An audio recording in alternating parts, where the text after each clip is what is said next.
Hey everyone, welcome back to my channel. आज की इस वीडियो में हम HTML में टैग्स और एलिमेंट्स की बात करेंगे। तो चलिए शुरू करते हैं। मैं यहाँ पे एक फ़ाइल बना लेता हूँ, टैग्स एंड एलिमेंट्स .html, और यहाँ पे मैं HTML का बॉयलर प्लेट कोड लिख लेता हूँ और टाइटल में भी वो लिख लेता हूँ जो आज हम पढ़ने लगे हैं, tags and elements in HTML। शुरू करते हैं टैग से कि टैग क्या होता है। टैग HTML में ऐसे कीवर्ड्स हैं जिसको हम वेबसाइट का स्ट्रक्चर डिफाइन करने के लिए इस्तेमाल करते हैं। यहाँ पे मैं लिख देता हूँ कि टैग्स क्या होते हैं। Finds the structure of website. Tags हमारी वेबसाइट का स्ट्रक्चर डिफाइन करते हैं।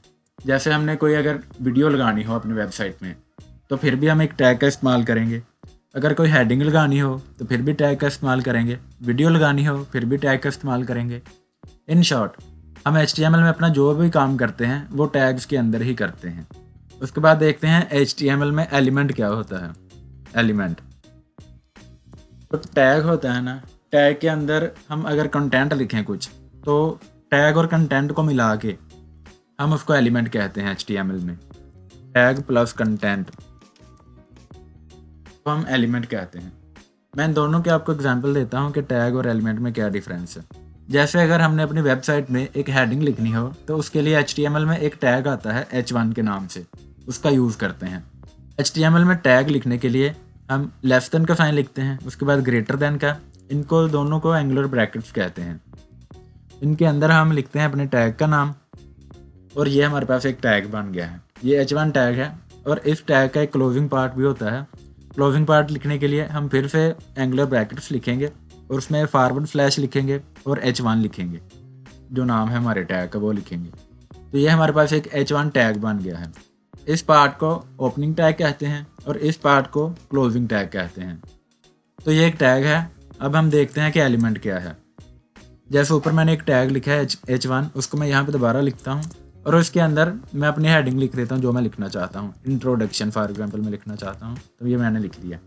तो ये एक टैग था मेरे पास, H1 का ओपनिंग पार्ट है ये और ये क्लोजिंग पार्ट है और इसके दरम्यान मैंने एक कंटेंट लिख दिया कुछ। तो इन तीनों चीज़ों को मिला के हम एलिमेंट कहते हैं।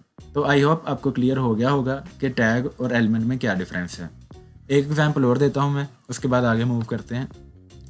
एक हमारे पास होता है पैराग्राफ लिखने के लिए HTML में P टैग। ये एंगुलर ब्रैकेट्स लिखी मैंने, इसके अंदर टैग का नाम लिखता हूँ P। ये पैराग्राफ लिखने के लिए इस्तेमाल होता है और उसके बाद मैं फिर इसका क्लोजिंग पार्ट लिखता हूँ, एंगुलर ब्रैकेट्स, फॉरवर्ड स्लैश और टैग का नाम। ये एक टैग है पैराग्राफ लिखने के लिए। और अगर हम एलिमेंट की बात करें तो ये एलिमेंट कैसे होगा, ये मैंने एक टैग लिखा है P और उसके अंदर मैं एक पैराग्राफ जैसे लिख देता हूँ। पैराग्राफ में अपना नाम लिखना चाहता हूँ फॉर एग्जांपल, तो ये मैंने लिख दिया। ये मैंने ओपनिंग टैग, कंटेंट और क्लोजिंग टैग, ये तीनों चीज़ें लिख दी हैं। तो ये तीनों चीज़ें मिला के मेरे पास एक एलिमेंट बन गया है। इसको हम एलिमेंट कहेंगे और इसको हम टैग कहेंगे। तो आई होप आपको क्लियर हो गया होगा अब कि टैग और एलिमेंट में क्या डिफरेंस है। उसके बाद मैं यहाँ पे एक फ़ोटो लगा देता हूँ, उसको देख लीजिएगा, आपको अच्छे से क्लियर हो जाएगा अगर नहीं समझ आई तो उसके बाद हम देखते हैं कि कितनी तरह के टैग होते हैं HTML में। सबसे पहले बात करते हैं पेयर्ड टैग की। पेयर्ड टैग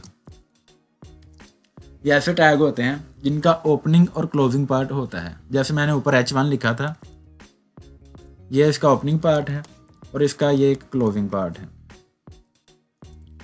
ये इसका ओपनिंग और क्लोजिंग पार्ट दोनों हैं, मतलब ये एक पेयर की शक्ल में है, तो इसको पेयर टैग कहेंगे। एक और नाम भी है इनक्लोजिंग टैग्स, जो कि बंद होते हैं, उनको इनक्लोजिंग टैग कहते हैं। और दूसरी तरह के टैग होते हैं अनपेयर्ड टैग्स। अनपेयर्ड टैग ऐसे होते हैं जो ओपन तो होते हैं लेकिन वो खुद ही बंद हो जाते हैं, उनके लिए क्लोजिंग टैग लिखना नहीं पड़ता अलग से। जैसे इसकी एक एग्जांपल है, हम इमेज लगाने के लिए एक IMG टैग इस्तेमाल करते हैं। ये देखें, ये एक टैग है जिसमें हम यहाँ पे उसका सोर्स देंगे जो इमेज लिखना चाहते हैं, और बाकी बातें हम इसके बारे में बाद में करेंगे जब हम इमेज को देखेंगे। तो ये एक टैग है, अगर हम यहाँ पे सोर्स दे दें अपनी इमेज का तो ये इमेज हमारे पेज पे शो हो जाएगी। इसका हमने क्लोजिंग पार्ट नहीं लिखा, ये सेल्फ क्लोजिंग होते हैं। और ये HTML यहाँ पे ऑटो यहाँ पे ये स्लैश नहीं लगाता, लेकिन ये लगानी चाहिए हमें। तो ये एक सेल्फ क्लोजिंग है। तो इसका दूसरा नाम ये भी है कि एक सेल्फ क्लोजिंग टैग होता है, तो इसको सेल्फ क्लोजिंग टैग भी कहते हैं, अनपेयर्ड या सेल्फ क्लोजिंग टैग। तो मैं पेयर्ड टैग्स की और एग्जांपल बताता हूँ। जैसे ये पी टैग है और एक हेडर टैग है। तो ये टैग्स हैं जो कि पेयर्ड हैं, और भी काफ़ी हैं लेकिन ये कॉमनली यूज़ होने वाले ये हैं। उसके बाद मैं सेल्फ क्लोजिंग की आपको एग्जांपल बताता हूँ। जैसे एक बी आर टैग है जो कि न्यू लाइन लिखने के लिए इस्तेमाल होता है। एक एच आर टैग है जो कि एक लाइन लगाने के लिए इस्तेमाल होता है वेबसाइट को भी ऐसे क्लोज करना चाहिए। ये सेल्फ क्लोजिंग होते हैं और ये सेल्फ क्लोज ऐसे होते हैं। उसके बाद है सिमेंटिक टैग्स, दूसरे हैं non semantic tags. Non semantic tags, तो सबसे पहले मैं बताता हूँ आपको सिमेंटिक का क्या मतलब होता है। सिमेंटिक का मतलब होता है मीनिंग। ऐसे टैग्स जो अपने अंदर लिखे हुए टेक्स्ट के बारे में इंफॉर्मेशन दे रहे होते हैं उनको हम सिमेंटिक टैग कहते हैं।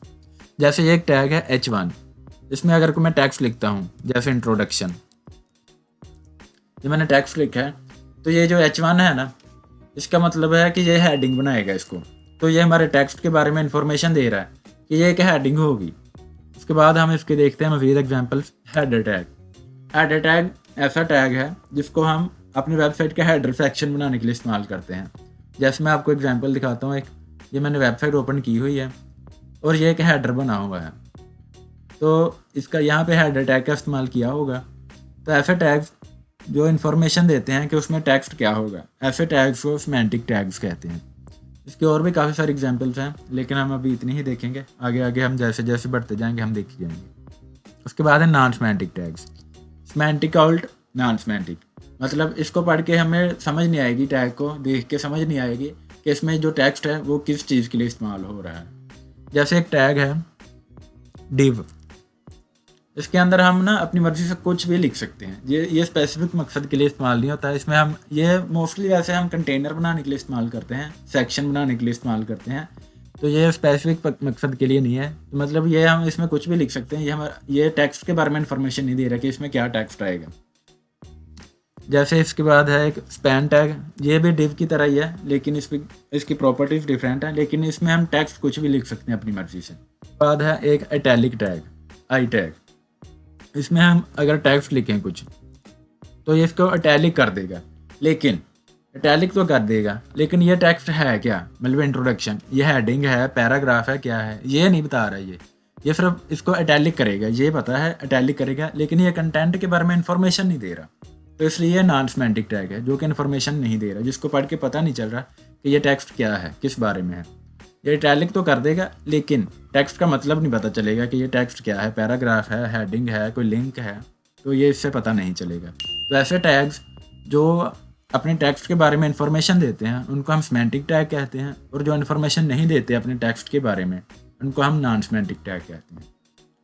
तो आई होप आपको समझ आ गई होगी कि HTML में टैग्स क्या होते हैं, एलिमेंट्स क्या होते हैं, उनका डिफरेंस क्या है और टैग्स के डिफरेंट टाइप्स क्या हैं।